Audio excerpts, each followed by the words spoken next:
جناب حضرت ابو بن ادم کی کہ ان کے مرید نے کسی نے یہ دیکھ کر کے وہ اس عمر میں اپنے کام خود کرتے ہیں، ان کو کرنا پڑتے ہیں، ان کی خدمت میں ایک بہت اچھا غلام پیش کیا۔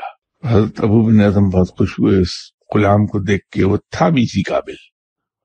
حضرت ابو بن ادم نے ان سے غلام سے ہی پوچھا کہ بھائی تمہارا نام کیا ہے؟ غلام نے کہا کہ صاحب میرا کوئی نام نہیں ہے۔ ابو بن ادم نے پوچھا کہ اچھا چلو یوں بتا دو کہ تم کس نام سے پکارے جانا پسند کرو گے؟ غلام نے کہا کہ حضور ہر اس نام سے جس سے آپ مجھے پکارنا چاہیں۔ حضرت ابو بن ادم نے غلام سے پوچھا کہ تمہیں کھانے میں کیا چیز پسند ہے؟ تو جواب آیا کہ حضور ہر وہ چیز جو آپ مجھے کھلانا چاہیں۔ پوچھا کہ پہننا کیا پسند کرتے ہو؟ ہر وہ لباس جو آپ مجھے پہنانا چاہیں۔ جواب آ گیا۔ سوتے کب ہو؟ جواب آیا جب آپ سونے کی اجازت دے دیں۔